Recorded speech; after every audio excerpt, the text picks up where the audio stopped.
Video like जरूर कर लीजिए और ऐसे वीडियो लगातार फ्री में पाने के लिए चैनल को तुरंत सब्सक्राइब कर लीजिए और बेल आइकन को जरूर टैप कर लीजिए ताकि आगे भी सारे वीडियो आपको मिलते रहे। यूट्यूब में फॉलो करते हैं तो प्लीज ये वाला फ्री टेलीग्राम चैनल जरूर ज्वाइन कर लीजिएगा। सारे नोटिफिकेशन सारे अपडेट यहीं पे आते हैं, ध्यान रखिए। नमस्कार दोस्तों, स्टडी फॉर सिविल सर्विसेज पर आप लोगों का बेहद स्वागत है। दोस्तों, यूपी पब्लिक सर्विस कमीशन का नोटिफिकेशन आ चुका है, यानी कि आपके पास एग्जाम के लिए अब उतना टाइम नहीं है जितना तब होता अगर एग्जाम मई में हो रहा होता। अब कहा जा रहा है कि आपका एग्जाम मार्च में हो सकता है, यानी कि आपके पास जो तैयारी का टाइम है वो पहले की तुलना में अब हाफ रह गया है। यानी कि आपको जो अपनी स्ट्रेटेजी है उसमें दो तरीके का बदलाव लाना होगा, और इसमें आपको बदलाव इसलिए लाना है क्योंकि तैयारी को अब बहुत तेजी से कंप्लीट करना होगा।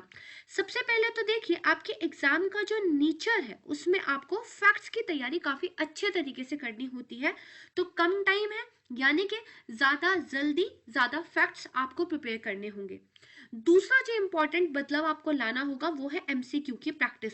जितने ज्यादा एमसीक्यू की प्रैक्टिस आप करेंगे उतना बेहतर आप एग्जाम में स्कोर कर पाएंगे। देखिए, अभी जो टाइम है उसमें स्टैंडर्ड बुक्स शुरुआत से पढ़ने का टाइम नहीं रहा है। अगर आपने पहले से पढ़ रखी है तो बहुत अच्छी बात है, अगर नहीं पढ़ी है तब भी मैं आपसे कहूंगी कि क्वेश्चंस की प्रैक्टिस पर ज्यादा ध्यान दीजिए। अब इन ऑब्जेक्टिव्स को अचीव करने के लिए हम आपके लिए एक नई सीरीज लेकर आए हैं। इस सीरीज में देखिए हम क्या करेंगे, आपके सभी सब्जेक्ट्स की जबरदस्त तैयारी कराएंगे, ये हमारा आपसे वादा है। जैसे आज इस सीरीज का पहला वीडियो है, तो आज हम शुरुआत करने वाले हैं हमारे सबसे इंपॉर्टेंट सब्जेक्ट यानी कि हिस्ट्री, इतिहास से। इसमें भी देखिए आपके पास जो सबसे ज्यादा क्वेश्चंस आते हैं वो आते हैं मॉडर्न हिस्ट्री से, यानी कि आधुनिक भारत के इतिहास से। देखिए, मॉडर्न हिस्ट्री के बारे में ये बात ध्यान रखिएगा कि यहाँ पर जो इनपुट आउटपुट रेशियो है वो बहुत ही अच्छा है, यानी कि जितना आप पढ़ते हैं उसका फल आपको पेपर के टाइम पर दिखाई देगा। एंशियंट हिस्ट्री का इससे थोड़ा सा कम हो जाता है, और मध्यकालीन भारत यानी कि मिडावल हिस्ट्री का उससे भी थोड़ा सा कम हो जाता है। तो इसका मतलब मॉडर्न हिस्ट्री को बहुत अच्छे से तैयार करने की जरूरत है। दूसरा सब्जेक्ट आता है आपका पॉलिटी, यानी कि राज व्यवस्था। अब यहाँ से क्वेश्चन काफी पूछे जाते हैं, और क्वेश्चंस ऐसे होते हैं कि अगर आपने प्रिपेयर किया हुआ है तो आप सही कर कर ही आएंगे। इसके बाद साइंस का वेटेज आपके पेपर में बहुत ज्यादा है। बेसिक साइंस के काफी सवाल पूछे जाते हैं और बहुत बार सवाल रिपीट भी होते हैं। तो अब देखिए, हमने शुरुआत की थी कि फैक्ट्स और एमसीक्यू इन दोनों की तैयारी करनी है, और हमने एक सीरीज स्टार्ट की है। इन दोनों के सम्मिलन से देखिए एक हमने फॉर्मूला बनाया है। फॉर्मूला कैसा है, रोजाना आपके पास एक वीडियो आएगा, हर वीडियो में आपको एक सब्जेक्ट के एक सब टॉपिक को पढ़ाया जाएगा। अब वो जो सब टॉपिक है वो मैंने वो चुने हैं जो आपके एग्जाम के लिए काफी ज्यादा इंपॉर्टेंट है। ये कैसे पता चला, प्रीवियस ईयर क्वेश्चंस को देखकर। आयोग ने जो प्रीवियस ईयर क्वेश्चंस जिन सब टॉपिक से पूछे हुए हैं, यानी कि वो इंपॉर्टेंट है और उन पर हम सबसे ज्यादा यहाँ पर ध्यान देने वाले हैं।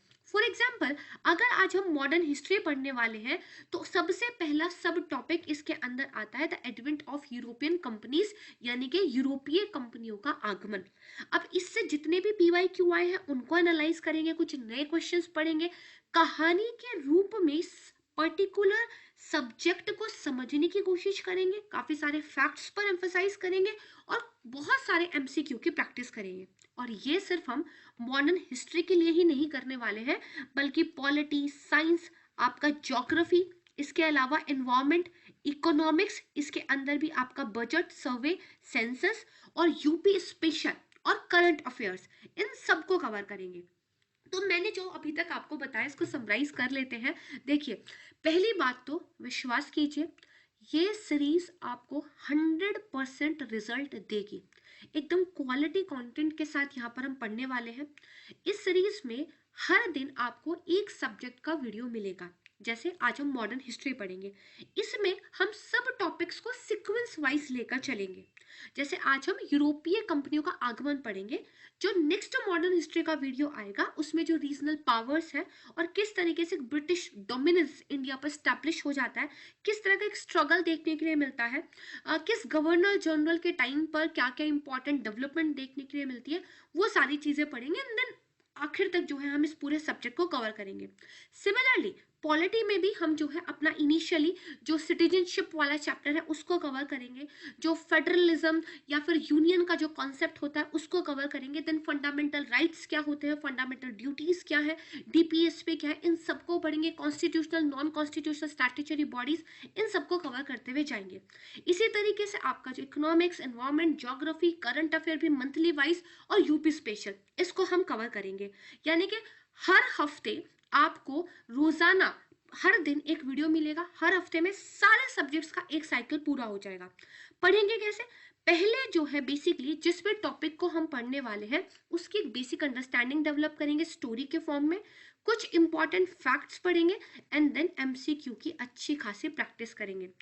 सबसे कमाल की बात यह है कि ये वीडियो आपका हिंदी और इंग्लिश दोनों लैंग्वेज में होने वाला है, तो किसी भी भाषा के छात्र को या छात्रा को यहाँ पे कोई दिक्कत नहीं होने वाली है। इतना बढ़िया इस सीरीज को हमने एक विजुलाइज किया है कि मैक्सिमम आउटपुट आपका यहाँ से मिल जाएगा। ट्रस्ट मी, अगर इस सीरीज को आप कंप्लीटली फॉलो करते हैं और जिस तरीके से मैं कह रही हूँ उसी तरीके से करते हैं, 100% रिजल्ट आपको दिखाई देंगे।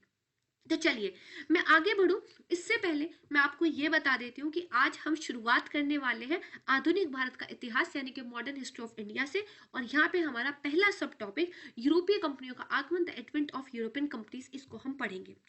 आगे बढ़ने से पहले एक इंपॉर्टेंट जानकारी आपके लिए है, आप हमारे पेड ग्रुप्स को भी ज्वाइन कर सकते हैं।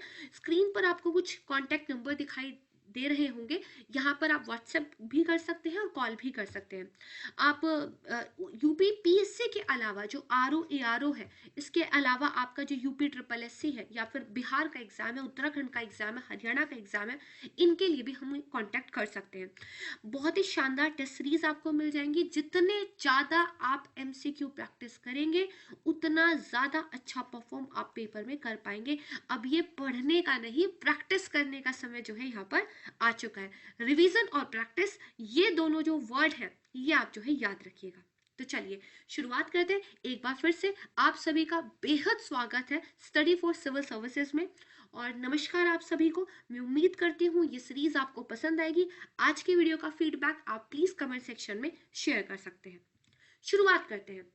देखिए, जब आप मध्यकालीन भारत के बाद आधुनिक भारत का इतिहास पढ़ते हैं तो बीच में एक ट्रांजिशन का आपको समय दिखाई देता है, जहां पर जो भारत के अंदर सेंट्रल पावर थी उसका धीरे धीरे, यानी कि जो एक मुख्य धारा में जो आपको एक शक्ति दिखाई देती है, मुगल जो बेसिकली एक साम्राज्य था, उसका पतन दिखाई देगा।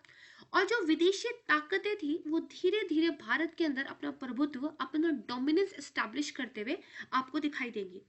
लेकिन शुरुआत में जब इन विदेशी ताकतों ने भारत के अंदर आना शुरू किया था तो मोटिव यहाँ पर पॉलिटिकल से ज्यादा इकोनॉमिकल था, यानी कि यहाँ पर बिजनेस, ट्रेड का जो है मोटिव सामने था। इसलिए कुछ कंपनीज जो है अलग अलग जो है यूरोपियन कंट्रीज में स्टैब्लिश होते हैं, उन कंपनीज के द्वारा जो है भारत आया जाता है, यहाँ पर ट्रेड रिलेशनशिप स्टार्ट किए जाते हैं। लेकिन भारत के अंदर इस टाइम पर परिस्थिति कुछ ऐसी थी कि बहुत बड़ी कोई एक पावर सत्ता में नहीं थी, कुछ छोटे छोटे पावर्स थे जो एक पॉलिटिकल पावर के स्ट्रगल से जूझ रहे थे। यहीं पर जो इन विदेशी ताकतों को एक स्कोप मिल जाता है और ये धीरे धीरे अपना डोमिनेंस जो है भारत की धरती पर स्टैब्लिश करना स्टार्ट कर देते हैं। तो सबसे पहले तो हमें ये पता होना चाहिए कि कौन कौन सी कंपनी जो है बेसिकली भारत के अंदर आकर व्यापार करना स्टार्ट कर देती है। यहाँ पे भी दो फैक्ट आपको पता होने चाहिए। कंपनी का स्टैब्लिशमेंट ईयर क्या है, यानी कि कंपनी की स्थापना कब हुई थी, और कंपनी का भारत में अराइवल कब हुआ था, यानी कि स्टैब्लिश कभी भी हुई हो कंपनी, हमें ये सीक्वेंस पता होना चाहिए कि भारत में कौन पहले आया। तो देखिए, पुर्तगीज कंपनी का स्टैब्लिशमेंट हुआ था 1498 में, राइट, 1498 में। Dutch east India company establish हुई थी 1602। इंग्लिश ईस्ट इंडिया कंपनी को लेकर थोड़ा सा डेट में आपको कुछ बुक्स में एक डिफरेंस देखने को मिल सकता है, बट ये जो 1600 डेट है इसको आप याद रखिएगा। डेंस ईस्ट इंडिया कंपनी 1616, और जो आपका कंपनी डेंस इंडीज ओरिएंटेंस है जिसको हम फ्रांसीसी कंपनी बोलते हैं, इसका एस्टैब्लिशमेंट हुआ था 1664 में। ये स्टैब्लिशमेंट यानी कि स्थापना का टाइम है, लेकिन भारत में इनके अराइवल का अगर सीक्वेंस आप देखोगे तो सबसे पहले आए थे पुर्तगीज, इसके बाद आए थे डच, तीसरे नंबर पर इंग्लिश थे, प्लीज ध्यान रखिएगा। इसके बाद डेन्स आए थे एंड देन फ्रेंच आए थे। और यहाँ पर हम इन सारी कंपनी से रिलेटेड कुछ फैक्ट्स भी पढ़ेंगे और कुछ इंपॉर्टेंट एमसीक्यू को भी हम सॉल्व करेंगे। लेकिन सबसे पहले समझते हैं कि इन कंपनीज ने भारत में आना स्टार्ट कैसे किया। देखिए, वास्को द गामा का नाम तो आपने सुना ही होगा और आप ये जानते होंगे कि भारत से व्यापार के लिए समुद्री रास्ते की खोज जो है उनके द्वारा की गई थी। तो 1498 में वास्को द गामा के द्वारा भारत आया जाता है और यहाँ पर एक लोकल गाइड होते हैं, अगर उनका नाम आपको याद है तो मुझे कमेंट सेक्शन में बताइए। उनके द्वारा जो है इनको भारत की तरफ गाइड किया जाता है। कहाँ ये आते हैं? भारत का जो वेस्टर्न कोस्ट है वहां पर जो कालीकट है वहां पर जो है ये वास्को द गामा आते हैं। गाइड का नाम भी मैं आपको बता देती हूँ, ये है अब्दुल मजीद। ये नाम आपको जो है बेसिकली याद रखना है। अब देखिए, ये जो गुजराती गाइड थे अब्दुल मजीद, जब ये इनको बेसिकली एक तरीके से भारत के वेस्टर्न कोस्ट पर ले आते हैं तो यहाँ के जो बेसिकली एक लोकल शासक थे जिनको जमुरिन के नाम से जाना जाता है, उनके द्वारा जो है वास्को द गामा का स्वागत किया जाता है। तो ये एक खोज हुई भारत के लिए समुद्री रास्ते की। दरअसल इससे पहले अरब लोग जो थे उनके द्वारा भारत के व्यापार पर एकाधिकार स्टैब्लिश किया गया था। खासकर रास्तों पर अगर आप देखें तो अरब लोग जो है बेसिकली एक तरीके से अपना एक डोमिनेंस क्रिएट कर कर बैठे हुए थे। यूरोपीय लोग इसीलिए भारत के साथ सीधे एक जो है अपने व्यापारिक रिलेशनशिप स्टार्ट करना चाहते थे, इसीलिए समुद्री अभियानों की जो है शुरुआत हुई थी। बकायदा अलग अलग सरकारों के द्वारा उसको फंड किया गया था। उसी का परिणाम था ये कालीकट में वास्को द गामा का 1498 में आना। अब देखिए हुआ क्या, वास्को द गामा के द्वारा भारत के व्यापार से बहुत जो प्रॉफिट है वो अर्न किया गया। अगर बात करें ब्लैक पेपर की यानी कि काली मिर्च की अगर बात करें, सिर्फ इस पर ही उन्होंने 60% का मुनाफा कमाया था और इसकी वजह से जो अदर मर्चेंट्स थे वो भी इंडिया की तरफ बेसिकली अट्रैक्ट हुए थे। अब देखिए, भारत में सबसे पहले कौन सी कंपनी आई है? तो यहाँ पे आप देख पा रहे पुर्तगीज आई है। तो इसका मतलब डोमिनेंस किसका सबसे पहले स्टैब्लिश हो जाएगा? इन्हीं का हो जाएगा। अब देखिए, यहाँ पर कुछ फेवरेबल कंडीशंस इनको मिलती है। फेवरेबल कंडीशंस क्या थी? अगर आप देखोगे तो गुजरात के अंदर जो महमूद बेगड़ा थे वो एक मजबूत शासक थे। अगर उनको एक तरफ कर दिया जाए, जो कि करीब 1458 से लेकर 1511 तक बेसिकली उनका शासन रहता है, अगर इनको दरकिनार कर दिया जाए तो नॉर्दर्न पार्ट जो था वो छोटी छोटी ताकतों के अंदर विभाजित था। यहाँ तक कि अगर हम दक्कन की भी बात करें तो जो बहमनी किंगडम था वो भी छोटे छोटे किंगडम्स में टूटने लग रहा था। और सबसे कमाल की बात यह है, किसी भी ताकत के पास अपनी खुद की एक जो नेवल स्ट्रेंथ है वो तो थी ही नहीं। नेवी के बारे में ना इतना ज्यादा सोचा समझा गया था, ना ही किसी के पास एक पावरफुल नेवी थी। इसी का फायदा उठाया इन फॉरेन कंपनीज ने और इन्होंने आकर भारत में जो है अपना एक बिजनेस एस्टैब्लिश कर लिया था। अब देखो, अगर पुर्तगीज के बारे में बात करें तो एक इंपॉर्टेंट फैक्ट आप ये याद रखिएगा, ना सिर्फ ये भारत में सबसे पहले आए थे 1498 में, बल्कि इन्होंने भारत को छोड़ा भी सबसे एंड में था। 1961 में जाकर इन्होंने अपने जितने भी स्टैब्लिशमेंट थे इंडिया के अंदर वो खाली किए थे। अब देखिए, जब हम बेसिकली ये पुर्तगाली जो प्रशासन है, पुर्तगीज एडमिनिस्ट्रेशन है, इसके बारे में पढ़ेंगे तो कुछ इंपॉर्टेंट गवर्नर है उनके बारे में आपको कुछ इंपॉर्टेंट फैक्ट्स पता होने चाहिए। जैसे एक नाम आप सामने देख पा रहे हैं, अल्बुकर्क। अल्बुकर्क ने 1511 में मलक्का, जो कि एक साउथ ईस्ट एशियन मार्केट था बहुत इंपॉर्टेंट, उसको कैप्चर कर लिया था। और यहाँ तक कि 1515 में 1515 में हॉर्मुज, इसको भी जो है अल्बुकर्क के द्वारा स्टैब्लिश कैप्चर कर लिया गया था। ठीक है, एक दूसरा नाम आता है नीनो दा कुन्हा। इनके बारे में फैक्ट याद रखिएगा कि ये दरअसल वो थे जिन्होंने जो पुर्तगीज गवर्नमेंट थी उनका जो एक तरीके से हेडक्वार्टर था वो कोचीन से गोवा जो है बेसिकली स्टैब्लिश कर दिया था, या आप कह सकते हैं शिफ्ट कर दिया था, स्थानांतरित कर दिया था। अब अगर आप देखोगे जो बेसिकली पुर्तगीज थे उनका कॉन्फ्लिक्ट होता है डचों के साथ और डचों का कॉन्फ्लिक्ट होता है अंग्रेजों के साथ। लेकिन एक टाइम पे आप देखेंगे कि पुर्तगीज और डच जो है इस इंडियन बिजनेस के गेम से बाहर हो जाते हैं और यहाँ पर दो बिग प्लेयर बचते हैं। एक बचते हैं ईस्ट इंडिया कंपनी अंग्रेज और दूसरे बचते हैं आपके बेसिकली फ्रेंच, जो कि फ्रांस से आए थे, जिस हम फ्रांसीसी कंपनी की बात कर रहे थे। इन दोनों ही के बीच में हमें इंपॉर्टेंट कुछ वॉर देखने को मिलते हैं, उनके बारे में भी पढ़ेंगे और एंड में हम देखेंगे कि फ्रेंच में साइड लाइन हो जाते हैं और डोमिनेंस एस्टैब्लिश जो होता है वो हो जाता है बेसिकली ईस्ट इंडिया कंपनी का। करेक्ट है। इसी कंटेक्स्ट में अगर हम पुर्तगीज की बात करें तो लगभग 18th सेंचुरी का टाइम एक ऐसा आता है जब पुर्तगीज का भारत के ट्रेड पर जो एक डोमिनेंस था वो खत्म हो जाता है, क्योंकि जिस नेवल पावर के बेस पर इन्होंने अपनी एक शक्ति, अपना एक प्रभुत्व यहाँ पर स्टैब्लिश किया था, वही नेवल पावर अंग्रेजों के पास ज्यादा बेहतर थी। तो वही फैक्टर जो है उनके लिए यहाँ पे इंपॉर्टेंट हो गया और इसी नेवल पावर की वजह से जो बेसिकली फ्रेंच है वो अंग्रेजों से हार जाएंगे। तो ये आपको कुछ बातें यहाँ पे ध्यान रखनी है। अच्छा, अंग्रेजी कंपनी के बारे में भी कुछ एक दो पॉइंट्स को यहाँ पे हम याद कर लेते हैं। तो सबसे पहले तो देखिए याद रखिएगा कि 31 दिसंबर की एक डेट आपको याद होनी चाहिए, 1600 का ये टाइम है। इस दौरान जो क्वीन एलिजाबेथ फर्स्ट थी उन्होंने क्या किया, बेसिकली एक कंपनी थी उसको एक चार्टर बेसिकली क्या है इश्यू कर दिया। कंपनी का नाम क्या था, governor and company of merchants of London trading into the east Indies. ठीक है जी। इसी को बाद में हम जो है बेसिकली EIC के नाम से जानते हैं। चार्टर में क्या कहा गया कि भाई 15 सालों के लिए ट्रेड पर हम आपको मोनोपोली देते हैं, यानी कि भारत के साथ व्यापार पर एकाधिकार जो है बेसिकली यहाँ पर इस क्वीन एलिजाबेथ फर्स्ट के चार्टर के द्वारा दे दिया गया था। करेक्ट है। और बेसिकली इसके बाद आप कह सकते हैं कि अंग्रेजों का एक भारत की ओर सफर यहाँ से स्टार्ट हुआ था। अब चलिए जहांगीर के दरबार में चलते हैं। ठीक है। समय है लगभग 1608।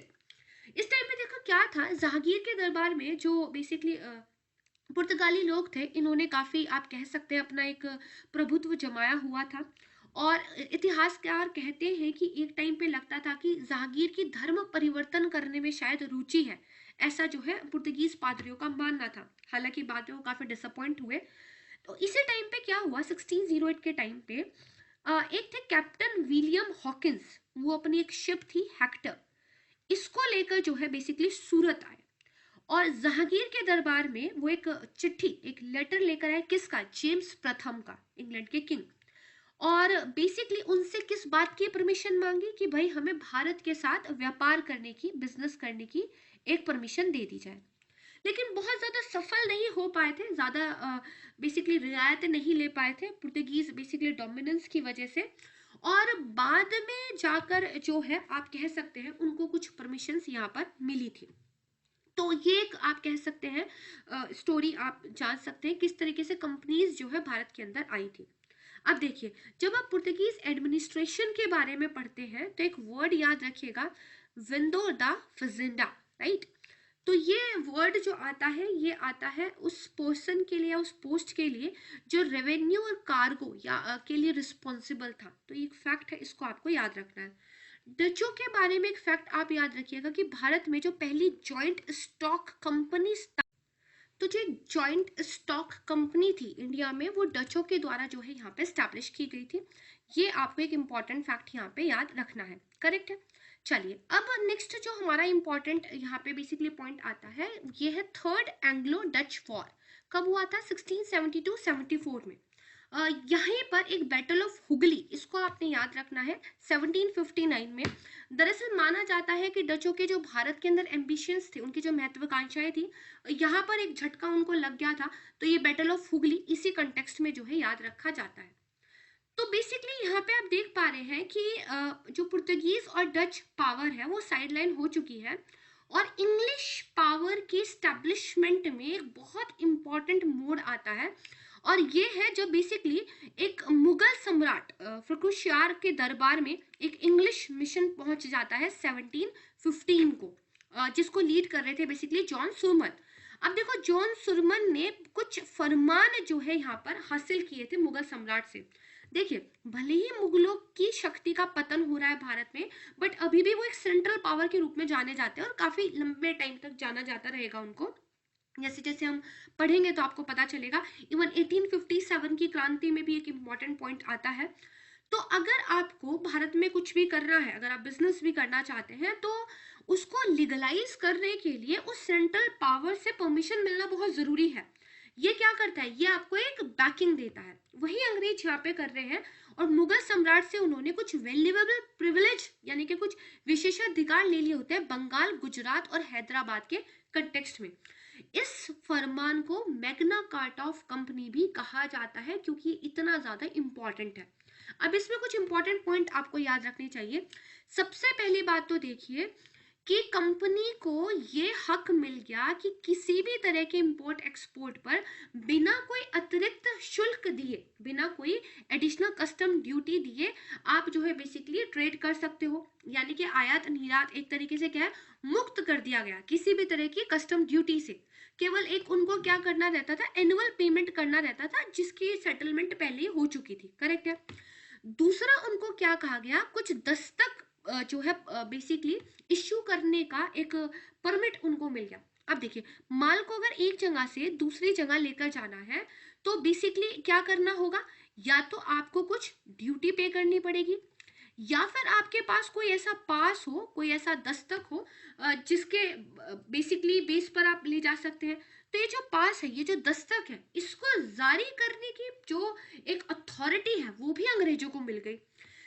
इसके अलावा क्या हुआ, कलकत्ता के आसपास और ज्यादा जमीन किराए पर अंग्रेज ले सके ये भी अनुमति उनको मिल गई। और सबसे इंपॉर्टेंट ये हुआ कि कंपनी के द्वारा बॉम्बे में जो सिक्के मिंट किए जाएंगे, यानी कि जो सिक्के ढाले जाएंगे, उनको पूरे मुगल एम्पायर में करेंसी का जो है बेसिकली आप कह सकते हैं एक ओहदा मिल गया।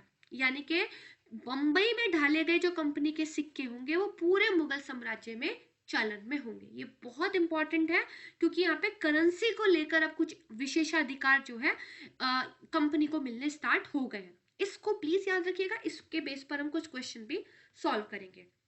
अब देखिए दो पावर अब भारत के अंदर स्ट्रगल कर रही है। कौन कौन, एक तो आपके अंग्रेज जो है, दूसरे जो फ्रेंच है। तो इसी पावर स्ट्रगल में तीन इंपॉर्टेंट वॉर आपको देखने के लिए मिलते हैं जिनको हम थ्री कर्नाटक वॉर के रूप में या फिर थ्री कर्नाटक वॉर या युद्ध के रूप में जो है जानते हैं। अब तीनों जो युद्ध है उनके बेसिकली आपको डेट पता होनी चाहिए, क्या उसके कॉन्सिक्वेंसेस देखने के लिए मिले थे, किस संधि के द्वारा जो है वॉर खत्म हुआ था, ये कुछ फैक्ट्स आपको पता होने चाहिए। सबसे पहला यानी कि फर्स्ट कर्नाटक वॉर की अगर हम बात करें तो बेसिकली हुआ क्या था। देखिए यूरोप के अंदर भी जो आंग्ल और फ्रांसीसी प्रतिद्वंदता थी वो देखने को मिलती है। यूरोप के अंदर जो ऑस्ट्रिया एक देश है, वहां पर ऑस्ट्रियाई उत्तराधिकार का युद्ध बेसिकली चल रहा था। उसी युद्ध का एक्सटेंडेड वर्जन हमें भारत में देखने को मिलता है, भारत के अंदर अंग्रेज और फ्रांसीसियों के बीच में।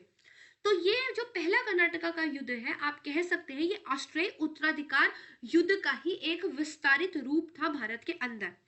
अब ये समाप्त कैसे हुआ, जब वहां पे ऑस्ट्रियाई उत्तराधिकार का युद्ध समाप्त हो गया तो भारत में भी शांति की बहाली हो गई। एक संधि साइन हुई दोनों पार्टीज के बीच में जिसको बोलते हैं एक्सला-चैपल संधि। माफ कीजिएगा। अब देखिए इससे क्या हुआ, अंग्रेजों को उनका मद्रास वापस मिल गया और साथ में फ्रांसीसियों की जो टेरिटरीज नॉर्थ अमेरिका में थी वो उनको वापस मिल गई, यानी कि जिसने जिसका छीना था उसको वापस कर दिया। इसके बाद शांति कुछ ज्यादा दिनों तक रही नहीं। सेकेंड कर्नाटक वॉर, दूसरा कर्नाटक का युद्ध देखने के लिए मिलता है और ये एक इनकंक्लूसिव वॉर कहा जाता है। इतिहासकारों का मानना है कि क्लियरली बताया नहीं जा सकता कि कौन यहाँ पे जीता था, लेकिन एक इंपॉर्टेंट डेवलपमेंट यहाँ पे देखने के लिए मिलती है। जो बेसिकली फ्रेंच गवर्नर था डुप्लेक्स, उसको फ्रांसीसी सरकार वापस बुला लेती है और उसकी जगह जो गुडेऊ है उनको फ्रांसीसी गवर्नर जनरल बनाकर भेजा जाता है।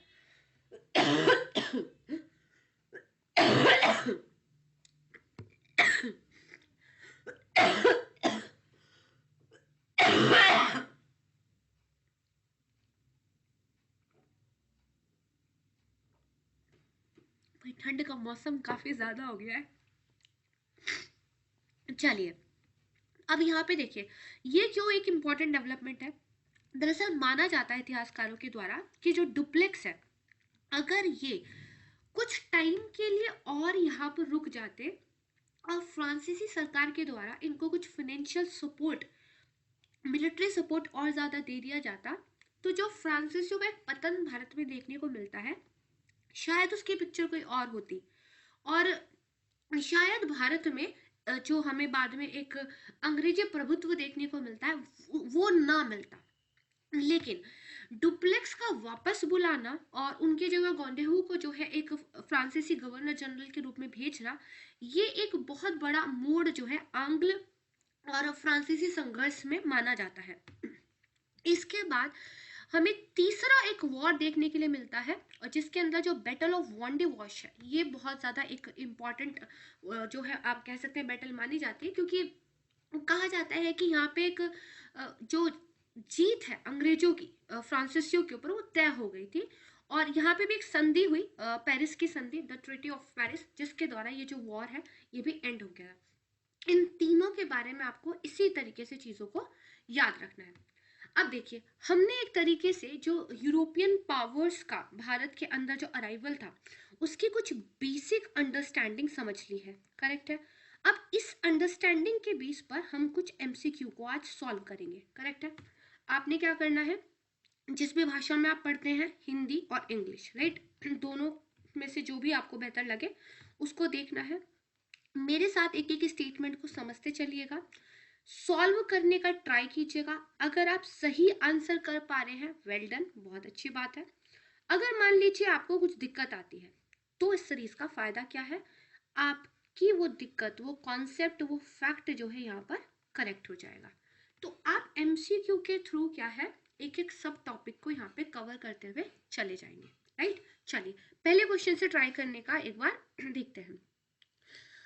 साथ में यहाँ पे देखेंगे, which of the following statement या statements are found to be correct. क्या कहा है भाई, निम्नलिखित में से कौन सा कथन या कौन कथन जो है सही है, ये बताइए।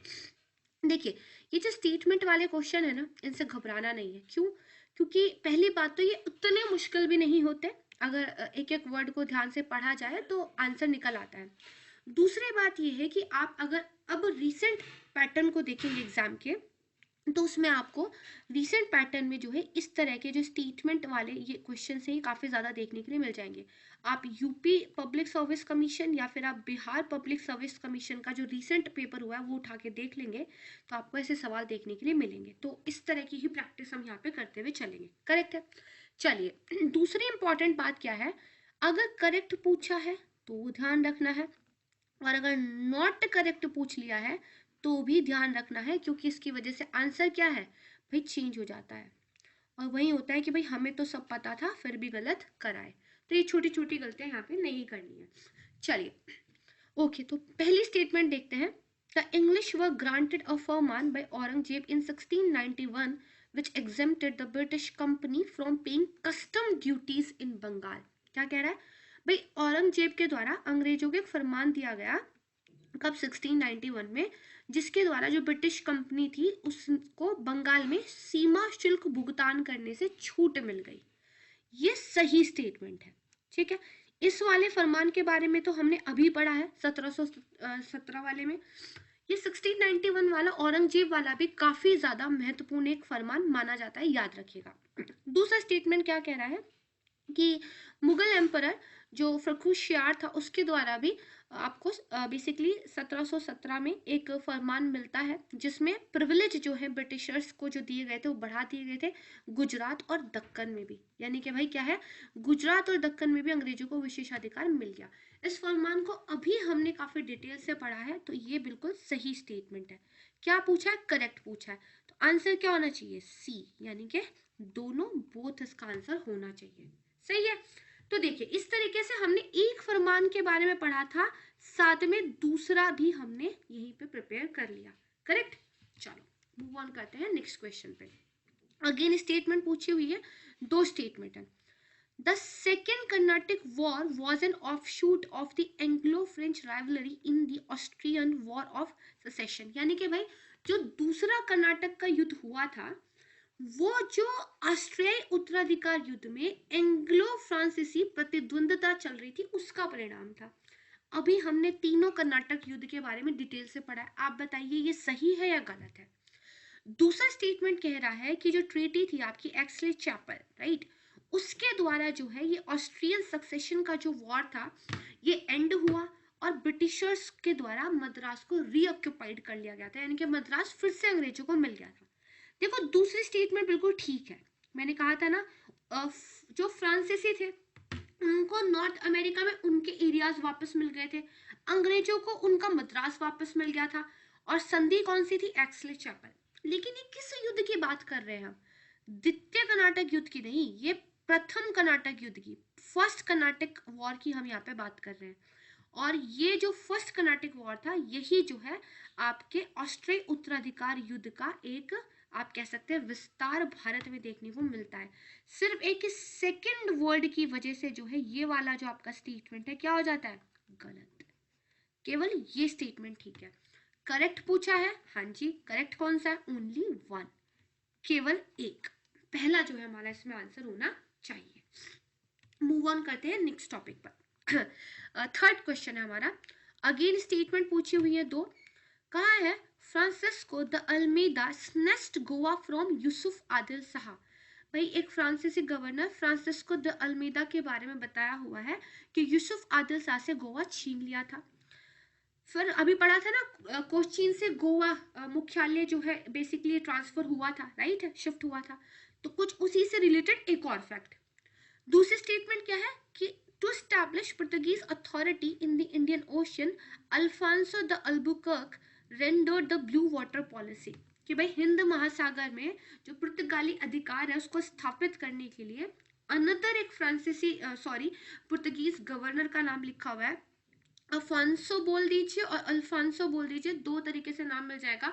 अफोंसो द अल्बुकर्क ने ब्लू वाटर नीति का प्रतिपादन किया था। भाई ये ब्लू वाटर नीति क्या है? देखो मैंने आपको अभी बताया जिसकी नेवी स्ट्रांग होगी, करेक्ट है, जिसकी नेवी स्ट्रांग होगी वो क्या करेगा? इंडियन ओशन पे अपना एक डोमिनेंस रखेगा।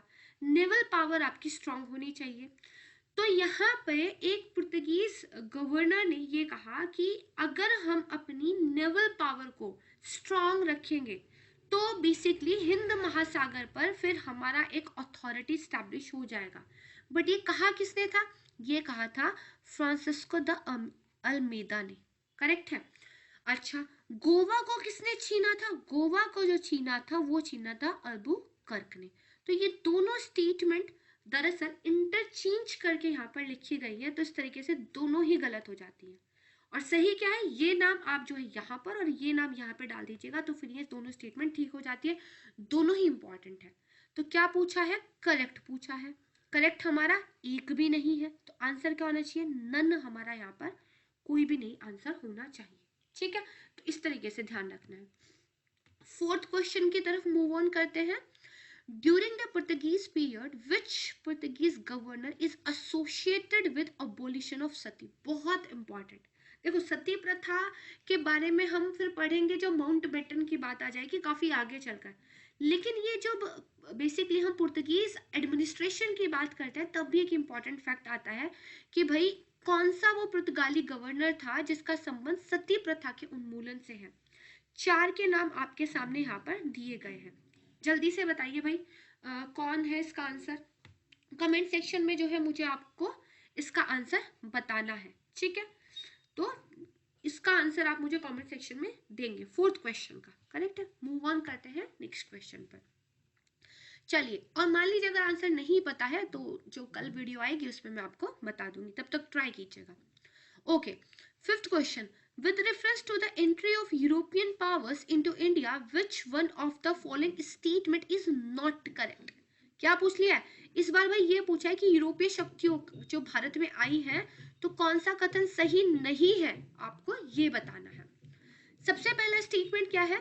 अल्बुकर्क ने 1510 में बीजापुर से गोवा पर जो है कब्जा कर लिया था। देखो जस्ट अभी हमने ये वाला स्टेटमेंट अलग तरीके से पढ़ा है, अल्बुकर्क वाला स्टेटमेंट और गोवा वाला भी देखा है, दिस इज राइट।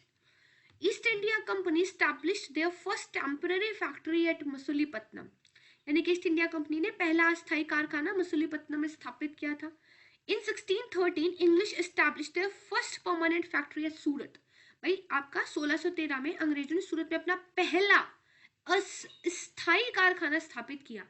देखो याद रखना इस बात को, जब कैप्टन हॉकिंस जहांगीर के दरबार में आया था, जब मैंने आपको ये कहानी बताई थी तो मैंने बताया था पुर्तगीज ने ज्यादा दाल गलने नहीं दी थी यहाँ पे, तो उस टाइम पे एक टेम्पररी फैक्ट्री से उन्होंने काम चलाया और बाद में फिर एक परमानेंट फैक्ट्री उन्होंने खोली थी। तो जो पहली फर्स्ट टेम्पररी फैक्ट्री थी वो मसूलीपट्टनम थी, दिस इज वेरी करेक्ट, और जो पहली परमानेंट फैक्ट्री थी वो सूरत थी, दिस इज ऑल्सो करेक्ट। तो ये दोनों ही फैक्ट आपको याद रखने हैं, ठीक है। ओके, लास्ट वाला स्टेटमेंट है, Dutch used Hooghly as a base for piracy in the Bay of Bengal. कह रहा है भाई हुगली को डचों ने क्या किया था, बंगाल की खाड़ी में समुद्री एकाधिकार के लिए एक आधार के रूप में इस्तेमाल किया था। याद करो जो ब्लू वाटर पॉलिसी की हमने बात की थी, क्या कहा था भाई कि अपनी नेवल पावर के दम पे हिंद महासागर में क्या करेंगे, अपनी एक अथॉरिटी बना के रखेंगे। किसने कहा था, पुर्तगीज ने कहा था। तो ये डच नहीं आएंगे यहाँ पे, पुर्तगाली आएंगे, तो यही वाला स्टेटमेंट गलत है, राइट है। तो क्या पूछा है, नॉट करेक्ट पूछा है, डी हमारा यहाँ पे आंसर हो जाएगा, राइट। तो देखो एक ही क्वेश्चन में 4 फैक्ट तैयार हो गए, है ना, और कॉन्सेप्ट भी तैयार हो गई, राइट। चलिए मूव ऑन करते हैं नेक्स्ट क्वेश्चन पर। अच्छा ये वाला जो 6th क्वेश्चन है और ये जो 7th क्वेश्चन है ये PYQ है और दोनों ही बड़े अच्छे हैं, थोड़ा सा एक डिफरेंस है, लेकिन देखिए किस तरीके से सेम चीज को घुमा के पूछ लेते हैं। Which of the following was the emperor of India when the British East India Company was formed in London? क्या कह रहा है भाई, लंदन में ब्रिटिश ईस्ट इंडिया कंपनी की स्थापना के समय निम्नलिखित में से कौन भारत का सम्राट था। ये नहीं कह रहा कि British east India company Bharat में कब आई, कह रहा है लंदन में जब स्टैब्लिश हुई थी तब भारत का सम्राट कौन था, जी तब था अकबर, राइट। तो ये आंसर होना चाहिए। अब इसी को देखो थोड़ा सा चेंज करके कैसे क्वेश्चन और आंसर दोनों घूम जाएंगे। During the time of which Mughal emperor did the English east India company establish it's first factory in India. अब बात हो रही है भारत की कि भाई किस मुगल सम्राट के समय अपनी पहली फैक्ट्री स्थापित की थी। भाई मसूलीपट्टनम वाली तो टेम्परेरी थी ना, और सूरत में जो की थी परमानेंट वाली, तो किसके दरबार की तब बात चल रही है, जहांगीर के दरबार की, करेक्ट है। तो 20 का आंसर हो जाएगा।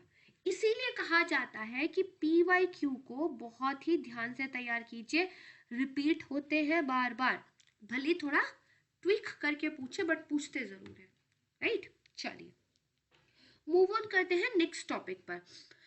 In the 17th century, in which of the following were the factories of English East India Company located? 3 जगह दे दी है, कहा है कि 17वीं शताब्दी में जो अंग्रेजी ईस्ट इंडिया कंपनी थी उसके कारखाने कहाँ कहाँ स्थित थे। तीनों इंपॉर्टेंट है, याद कर लेना, अहमदाबाद, मसूलीपट्टनम और हुगली, तीनों इंपॉर्टेंट है, ठीक है। तो इसका D answer all of the above जो है आना चाहिए। देखो डचों की भी पहली फैक्ट्री कहाँ पे थी, फ्रांसिसियों की पहली फैक्ट्री कहाँ पे थी, पुर्तगीज की कुछ इंपॉर्टेंट फैक्ट्रीज कौन कौन सी थी, ये सब याद होना चाहिए, इनसे क्वेश्चन इसी तरीके से बन के आता है, करेक्ट है। तो इसका जो है आपने याद कर लेना है। मूव ऑन करते हैं नेक्स्ट की तरफ। अब इस बार क्या पूछ रहा है, which of the following statement to be incorrect. भाई इस बार कौन सा कथन गलत है ये पूछा है। तो देखो the French established the earliest factory eight Surat, this is very correct. भाई फ्रांसिसियो ने अपनी पहली जो फैक्ट्री थी वो सूरत में स्थापित की थी, देखो याद हो गया एक फैक्ट, ठीक है। चलो दूसरा देखते हैं। Warren Hastings was the first European to intervene in Indian politics for European advantage. कि वॉरेन हेस्टिंग्स वो पहला व्यक्ति था, पहला यूरोपीय था जिसको ये लगा कि भाई अगर अपने हित पूरे करने हैं तो भारतीय राजनीति में हस्तक्षेप करना चाहिए, जबकि ट्रेड के लिए माना जाता था कि आप पॉलिटिक्स से दूर रहो। लेकिन यहाँ पे एक पहला व्यक्ति ऐसा था जिसने ये सोचा कि नहीं, इंडियन पॉलिटिक्स में अगर हम इंटरवीन करेंगे तो हम राजे रजवाड़ों से अपनी बेनिफिट के जो बेसिकली चीजें हैं वो निकलवा सकते हैं।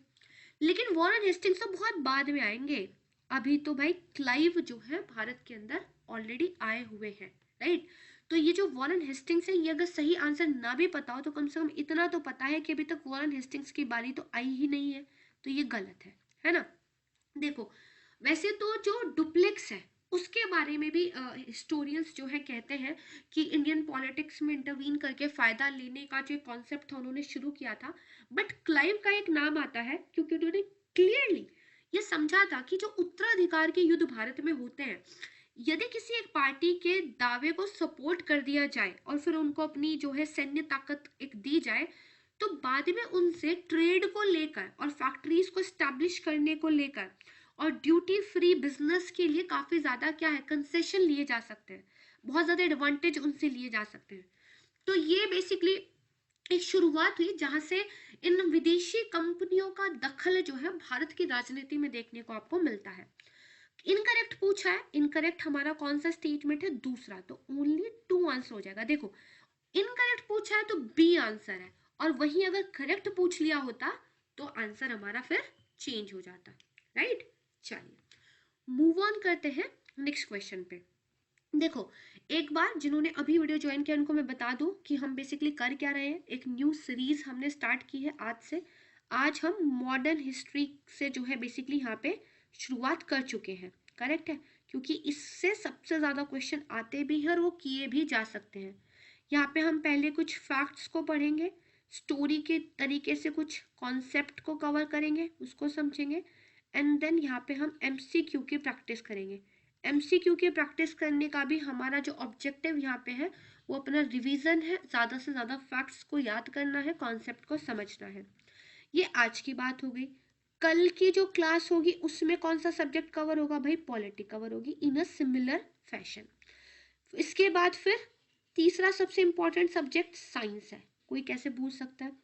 इसके बाद फिर क्या करेंगे, इसके बाद ज्योग्राफी की बारी आ जाएगी, फिर करंट, अगेन वेरी इंपॉर्टेंट, इसको भी मंथली वाइज कवर करना शुरू करेंगे और रिवर्स गियर में गाड़ी चलाएंगे।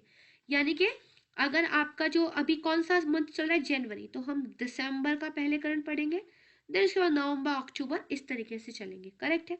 एंड इसके अलावा हमारा जो एनवायरमेंट है, इकोनॉमिक्स है, इसके अंदर भी ज्यादा ध्यान रहेगा हमारा सेंसस पे और बजट पे, राइट है।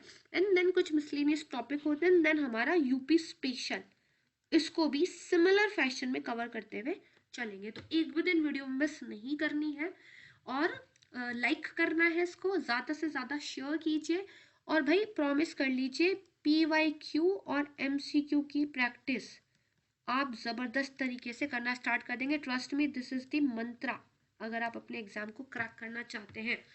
चलिए 10th क्वेश्चन की तरफ ध्यान देते हैं। अगेन उसने कुछ स्टेटमेंट हमारा सामने दी हुई है, करेक्ट पूछा हुआ है, राइट, सही कथन पूछा गया है।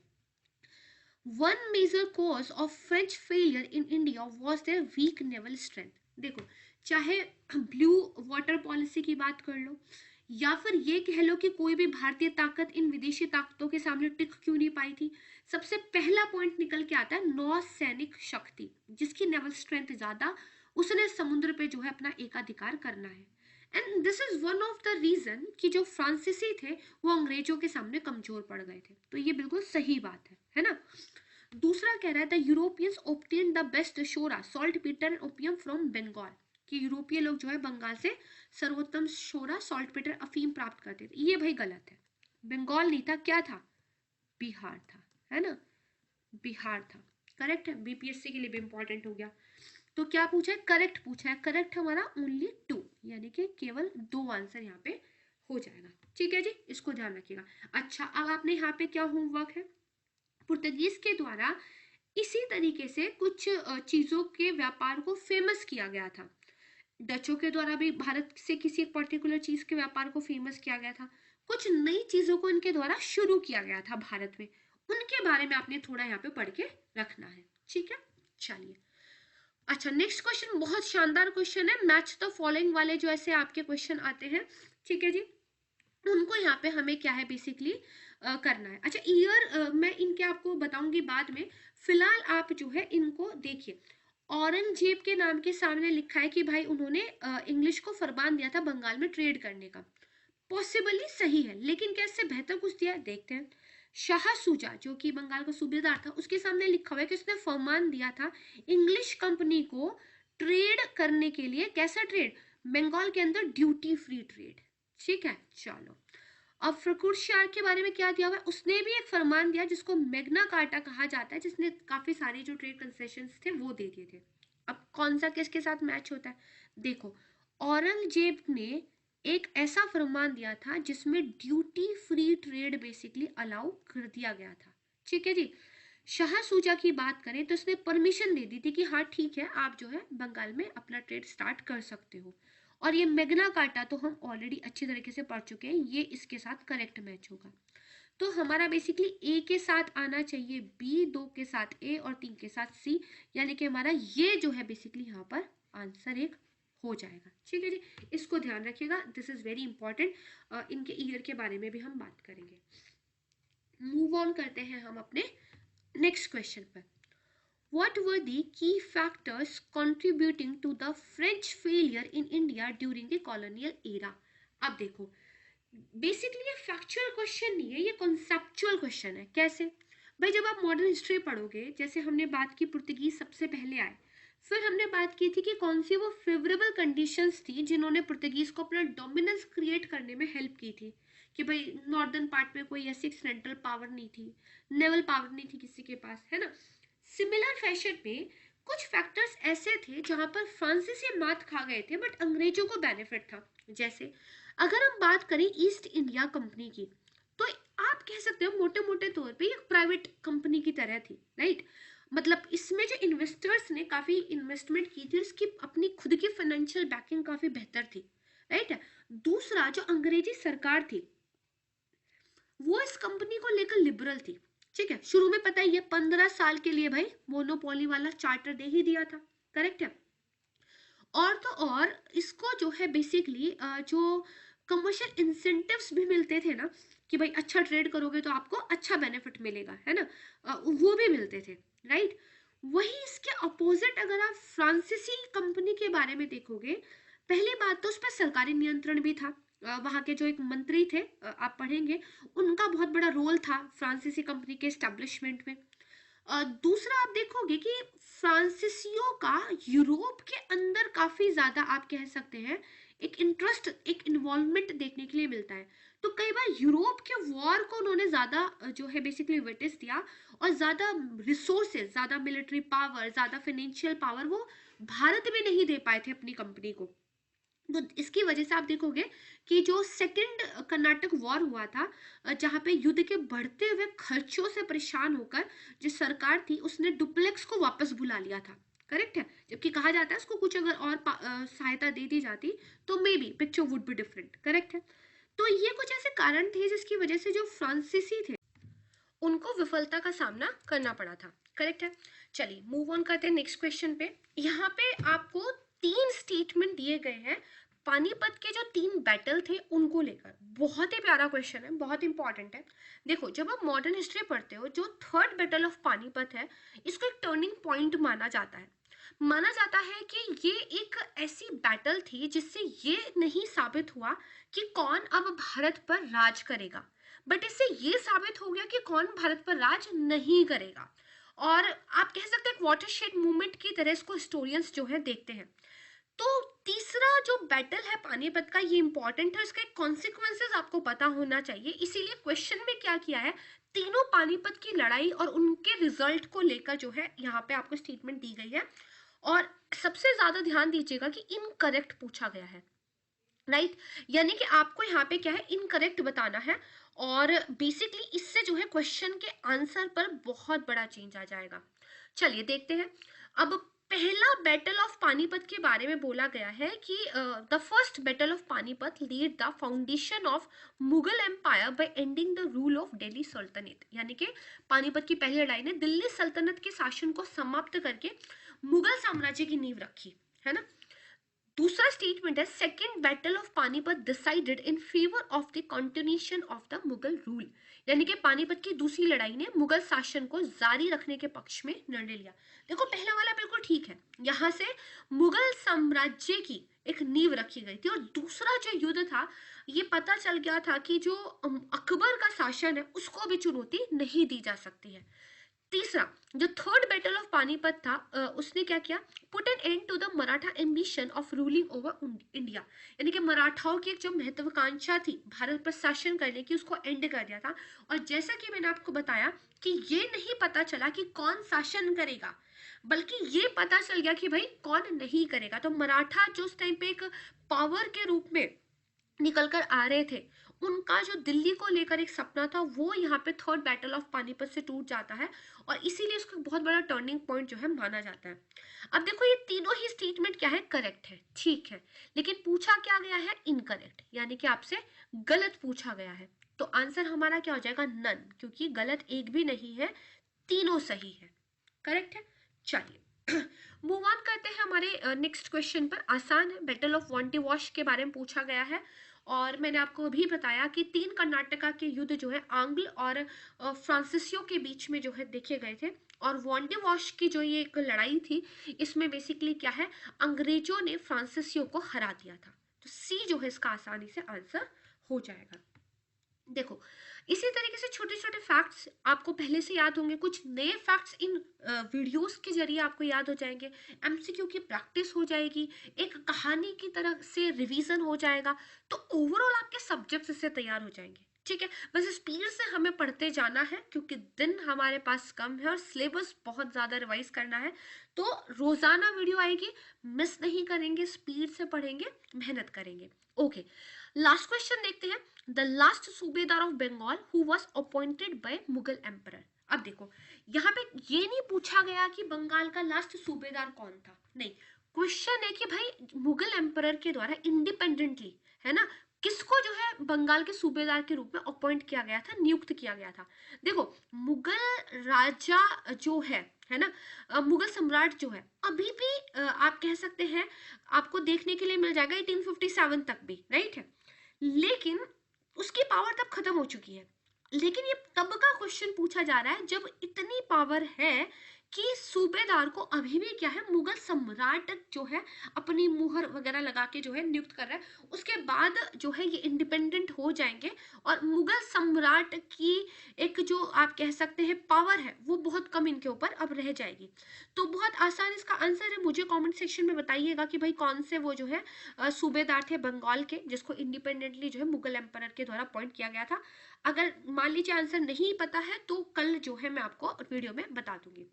यहाँ पे हमारा आज का जो है ये लेक्चर खत्म होता है। आई होप कि आपको काफ़ी कुछ सीखने को, काफ़ी कुछ समझने को मिला होगा। इसी तरीके से रोज पढ़ेंगे। कल जो है पॉलिटी यानी कि राज व्यवस्था का जो लेक्चर है वो आएगा, सिमिलर मैनर में स्टार्ट करके पढ़ेंगे, सब टॉपिक्स में डिवाइड करेंगे। करीब 90 to 100 टॉपिक्स मैं सोच रही हूँ आपको सभी सब्जेक्ट्स के मिला के कवर करा दूँ, क्योंकि एग्जाम हमारा जल्दी है तो क्विकली कवर करना है। और इसी के साथ अगर आप हमारे पेड ग्रुप्स को ज्वाइन करना चाहते हैं तो यहाँ पर कुछ नंबर आपको स्क्रीन पे दिखाई दे रहे हैं, इन पे आप कांटेक्ट कर सकते हैं। इन सभी एग्जाम की जो तैयारी है वो हमारे द्वारा कराई जाती है।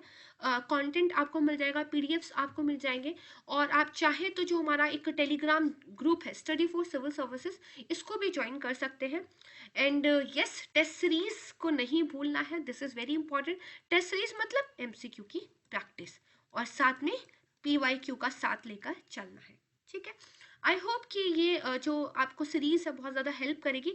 And I just don't hope, actually मुझे पता है कि आपको हेल्प करेगी, बस आपको इसको रिलीजियसली फॉलो करना है, कंसिस्टेंसी जो है अपनी मेंटेन करनी है, खुद का बहुत हार्ड वर्क पुट करना है। और ऑल द वेरी बेस्ट, अपना बेहद ध्यान रखिएगा। मैं कल मिलूंगी आपको एक नई लेक्चर के साथ, तब तक के लिए okay, thank you so much everyone, bye bye, जय हिंद।